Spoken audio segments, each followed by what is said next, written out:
What did Jesus say about tithing in the Gospels? Stick around, let's discuss that today.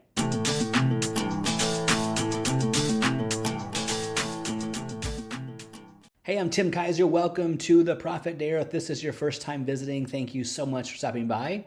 If you've been here before and decided to come back, thanks for returning. And if you are a subscriber, blessings to you. Thank you so much. So tithing, a very volatile subject, a hot potato, and it's created friends and enemies, and it's often discussed, and often it is discussed incorrecly.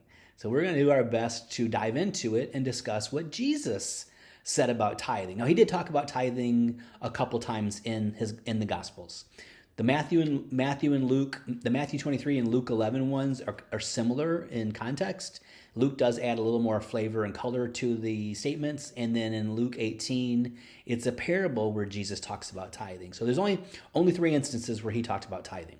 And so if you are not sure what tithing is, the tithing definition for about half of the modern church is that Christians are required to give 10% of their gross income, the first part of their income, to their local church. That's, in a nutshell, how some people define tithing. It's a requirement, and it is believed to be not necessarily under the law. Some people say it is, but most people say it's a principle or it's a spiritual discipline, but it's carried over from the Old Testament to the New Testament. That's how about half the people believe. The Old Testament defines tithing as it's the Levitical inheritance.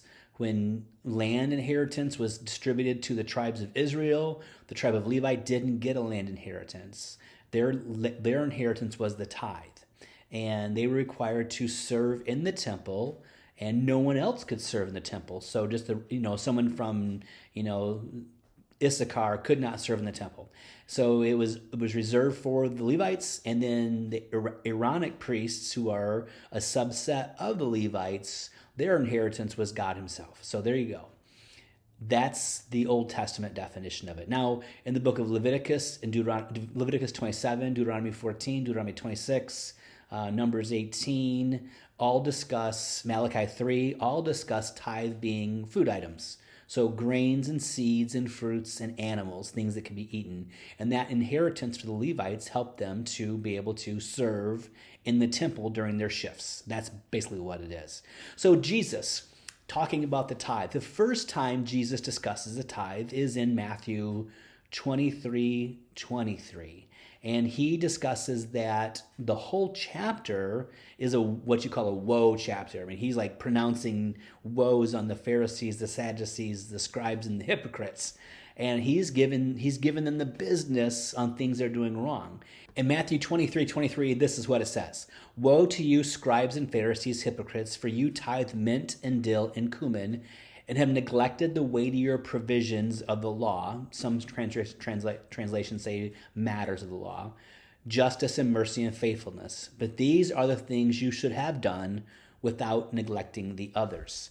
Now, the interpretation of that by pastors who support tithing is that Jesus said to tithe. Now, I did a video recently, and Robert Morris, pastor of Gateway Church, he basically says that. He says, Jesus said to do it, and that's good enough for me. And the problem with that is sometimes our interpretation of Scripture matters as well. And we may understand what he's saying in the context of the actual verse. So in this context, even though our Bibles, flip your Bible to Matthew, it will say it's in the New Testament. Malachi ends and the New Testament begins. But that's more of a technicality, a literary technicality, because the New Covenant did not start, the New Testament did not start until after the crucifixion, death, burial, resurrection, ascension of Christ. Jesus was under the law, teaching in the law. The scribes and the Pharisees required to keep the law. Jesus himself was required to keep the law. He actually fulfilled the law. His disciples kept the law as well. And tithing was a matter of law. And how often I talk about this to people and I say, well, tithe in the Old Testament was food. And they'll say, well, it's changed now because they're an agrarian society. It's money now. But here in Matthew 23:23, Jesus being very specific, and he tells them that they're tithing mint, dill, and cumin. And mint, dill, and cumin are all things that are edible. He wasn't saying they tithe other stuff, right? So, but then he goes on and says this is a matter of the law. And some people say, well, this is not a matter of the law. Jesus talked about it in the New Testament, and the apostles or the disciples, whatever, the apostles in the epistles did not end it, didn't say, oh, it went away with, they didn't prohibit it, so therefore it's now a moral law. And that's what people believe. But here Jesus specifically calls it a provision or a matter of the law.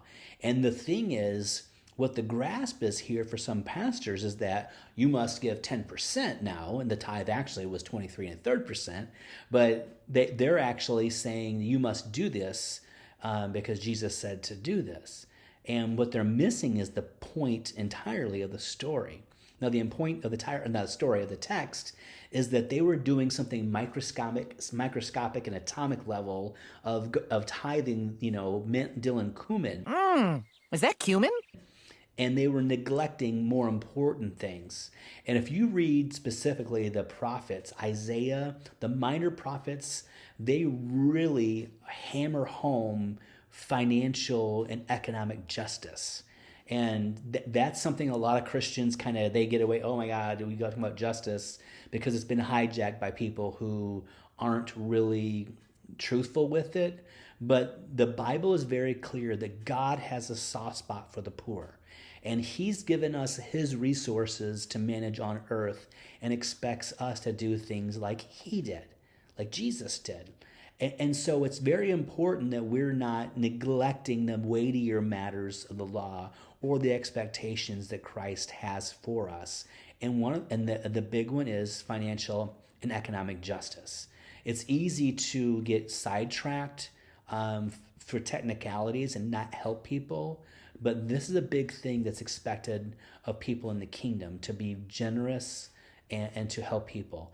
And so the tithing was one thing. I gave this, I took the money to the church, or took the tithe to the temple, or say in a modern vernacular, I took my money to the church, and then, my responsibility is done, that I don't need to do anything else. And where that's really not the point. Jesus is very strong on caring for the poor, and a lot of times in reading through the minor prophets especially, and it's not explicit. Often it's you have to read the whole text to understand, but there's situations where people are just not helping each other out financially, and God's not a fan of that, let me tell you.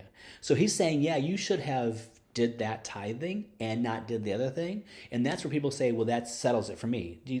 But understand, the Pharisees were under the law.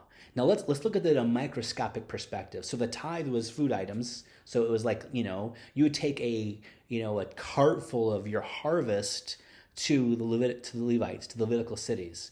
And then the Levites would take 1/10 of the tenth to give to the priests. And that would be like in the storehouse.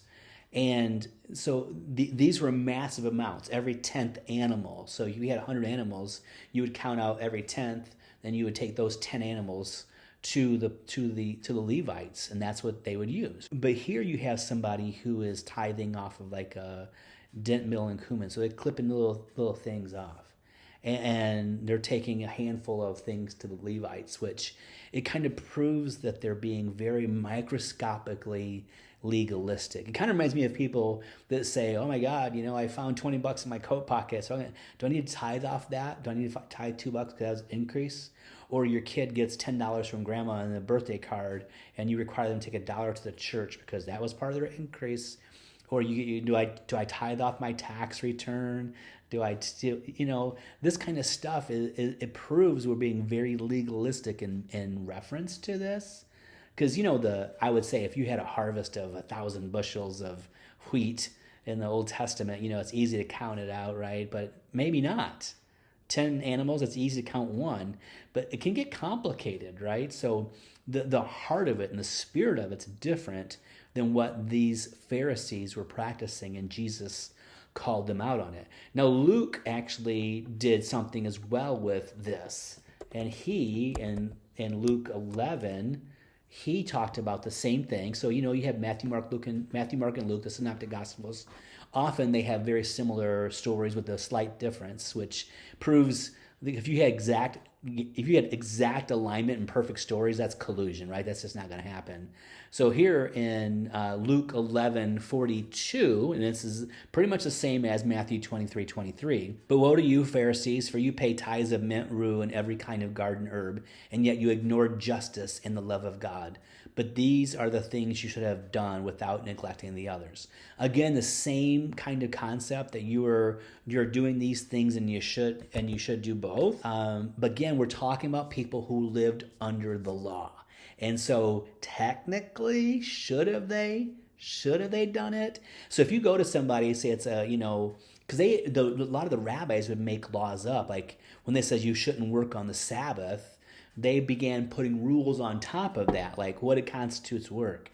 Well, you can walk like 50 feet with a backpack, I'm just making it modern vernacular. You can walk 50 feet with a backpack. But if you go 51 feet, then guess what? You're working and you violated the Sabbath. And they would have all these kind of rules and regulations designed around the simpler laws. And this is one too. So technically, if you're you're hanging out with your rabbi and you said, I have a really good garden, we got pomegranate tree, I have a pomegranate tree, and I'm doing dill and mint and cumin and a lemon tree. Should I tithe these? And what does the law say? And technically, I guess you probably could say there's a case for it. But the thing is, they're missing the bigger point. In this case, in Luke, he says justice and love of God. And I'm telling you, God cares about what we do with our money and how we spend it and how we bless people. And the fact that if tithers who often think they can just give the money to the church and then, like I said, they're off the hook because they've met the requirement of the law, you can't have a legalistic relationship with God without keeping all the 613 laws. And so it makes a big difference. James talks about that in James, I think it's James 2:10, that if you're trying to be justified by the law and you miss one thing, boom, you're done. And in Galatians, Paul talks about that, is that when we try to be justified by the law, we actually are alienated from Christ and we've fallen from grace. And we can do, hermeneutic gymnastics and say, well, it's not really under the law. We're actually doing, this is a principle. The principle applies. But if the principle applies, we probably need to apply it across the board to all the things that happened in the Old Testament. And that means that Levites could not own land.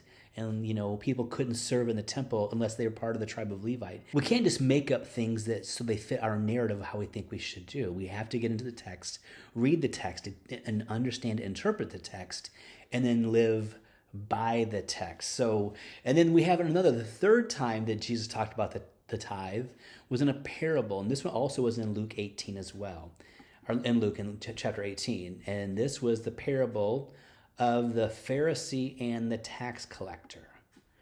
Now this one is super interesting. And so Luke 18, I'm going to read verses 9 through 14. Now he also told this parable to some people who trusted themselves that they were righteous and viewed others with contempt. 2 men went up into the temple to pray, one a Pharisee and the other a tax collector. The Pharisee stood and began praying this in regard to himself: God, I thank you that I'm not like other people, swindlers, crooked, adulterers, or even like this tax collector. I fast twice a week. I pay tithes of all that I get.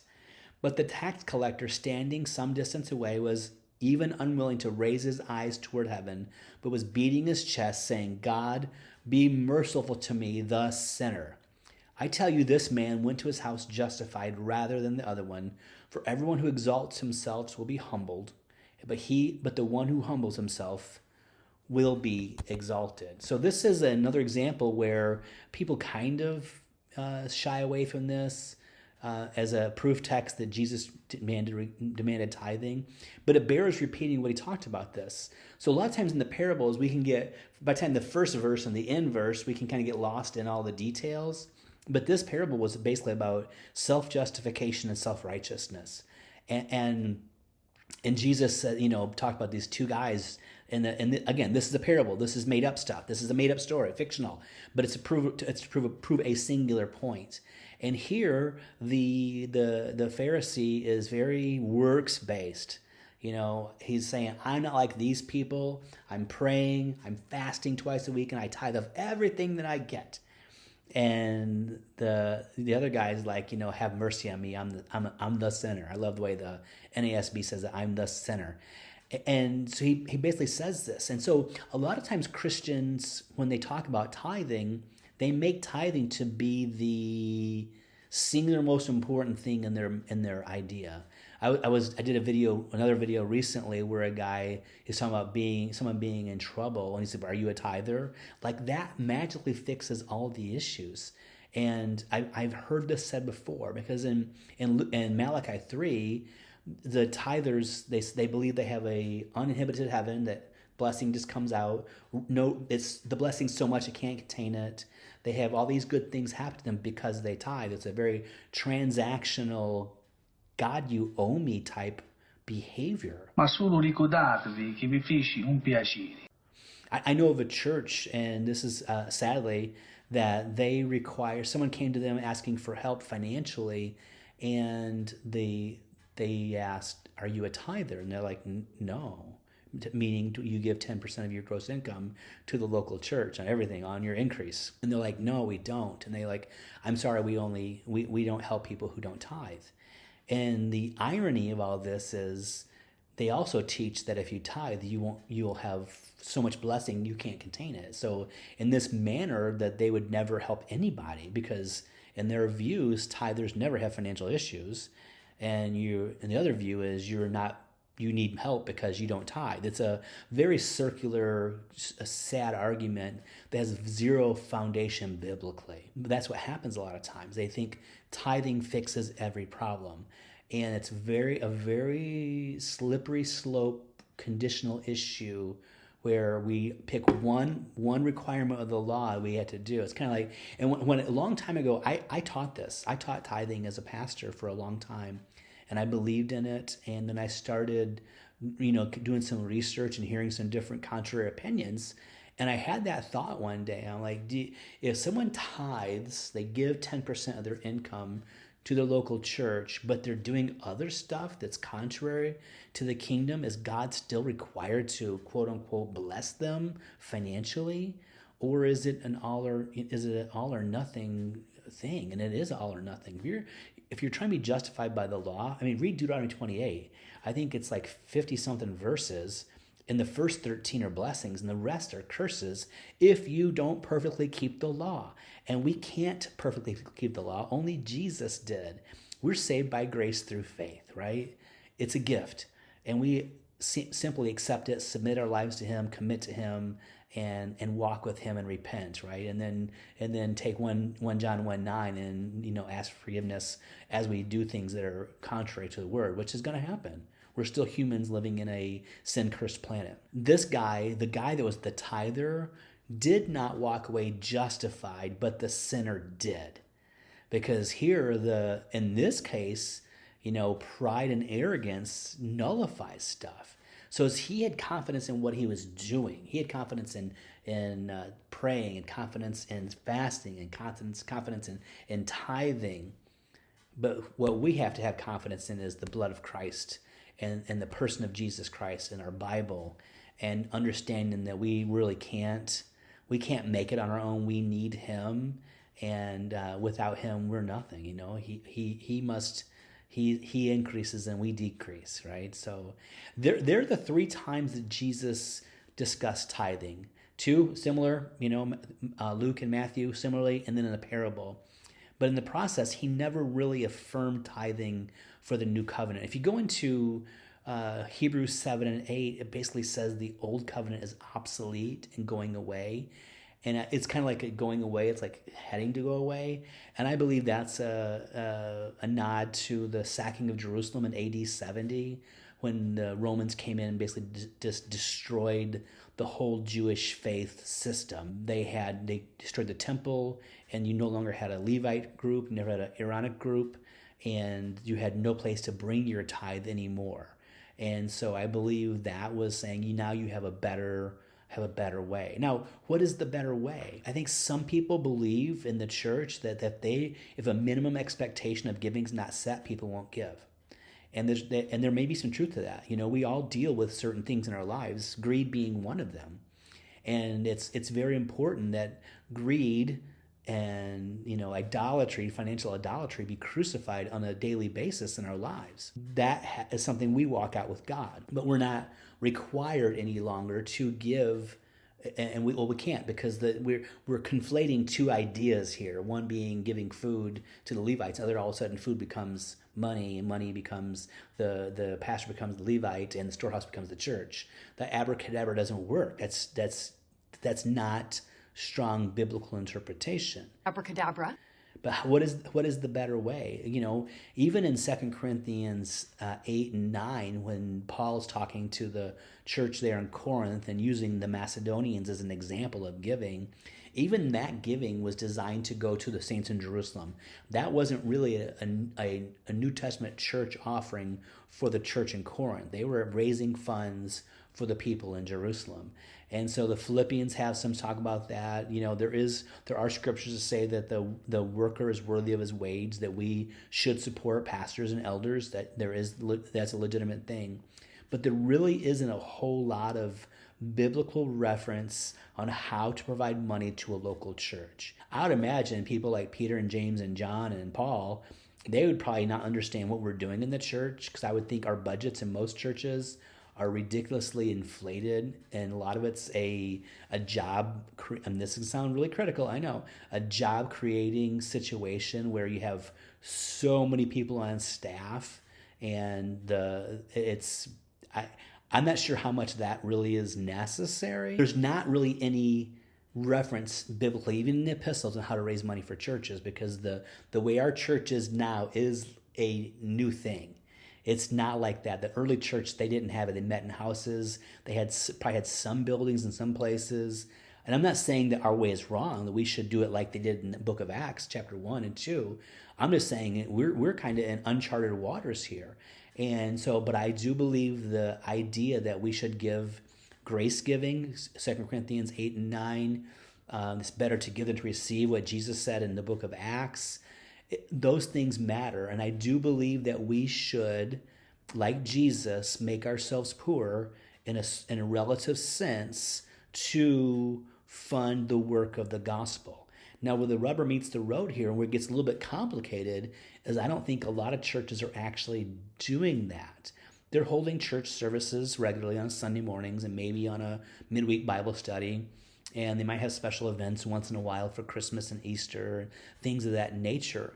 But they're probably not really rolling their sleeves up and starting new churches and reaching unengaged, unreached people groups. They're not doing a whole lot of mission work, real solid, long-term mission work. A lot of it's paying salaries and buildings and overhead. I don't know what the actual stats are. It's kind of hard to nail it down to very specifics. But I'm telling you, as a person who works a regular job for a regular company and attends church, I would love it if when pastors and ministries make it challenging for me to want to spend my money on stuff that's for me, and say, with that same amount of money, you could start a church in Bangladesh, or you could, do whatever. You could feed, you could drill a well and give fresh water to people in Africa, or you have mosquito nets for nations so little kids aren't dying of malaria. There's a lot of ways that we could give to ministry organizations. But a lot of times in our churches, it's simply, we're just marking time. We're paying salaries and paying for buildings and beautiful, expensive buildings with modern advances. But are we really, these are tough questions we need to ask ourselves. Are we really funding the gospel work? I believe Luke 16, the parable of the dishonest manager, is Jesus giving us permission to give his money away lavishly. He juxtaposed two people. He was like, yeah, that guy was reckless with his money, and he's like, basically do the same thing but do it for eternal purposes. He was kind of connecting the two from a temporal to a eternal. And I think every dollar we we present and give to true gospel causes makes it harder for people to go to hell and easier to go to heaven. And then we're creating friends for eternity. Jesus made himself poor. He impoverished himself. I heard a sermon recently by Ethan Magnus of Grace Anglican in Grove City, Pennsylvania. And he basically says that as Christians, we should live a state of deprivation in a world of satiation. I probably messed up the quote, but that's kind of how I'm remembering it. That we should be doing things and we should be declining and decreasing in hope and not trying to make ourselves great and build these big empires and kingdoms where our kingdom is somewhere else and we're, one day we'll be there. It will never go away. So how can we do that financially? It's not easy. I'm telling you, it's not easy. But I don't think grasping an old covenant thing and trying to modify it for the New Testament, when Hebrews 8 is very clear, it says that old thing is obsolete and we have something better now. I believe it's better to give people, to inspire, invite people in the church to say, why don't you go to prayer? And why don't you ask God to help you decide what to give? And we can certainly find ways in our budgets to do that and increase it over time. There's nothing wrong with that. But what we try to do is get people, often what happens is people give a little bit of time, but they're never working on the other stuff, which is like increasing their income and decreasing their debt and establishing a savings account. So when things go wrong, because they will go wrong, there's a back thing there, a backstop there. And then you constantly learn to give more and more and more as your discretionary income. And we can't put undue yokes on people and say, do you really need to buy a house that costs $750,000? Well, that's none of my business. It's none of your business what people want to do that. What our business is inspiring and encouraging, inviting people to talk to God in prayer. And so when we get to heaven one day and we're being judged, because we'll be judged for things done in the flesh, in the body, that we could stand there and say, you know what, I did the best I could, and we're going to hear, well done, good and faithful servant. And we can't have those sermons with manipulation, control, and guilt and shame tactics. Those don't work. It's not working. So let's try something different. Let's try a biblical approach and not an old covenant approach, right? So there you go. The 3 things that Jesus said about tithing in the Gospels. If this video has been a blessing to you, please like, subscribe, share, comment. And I will see you soon with a new video. Until then, I dare you to profit so that you can practice and promote radical, revolutionary, and fearless generosity. Blessings.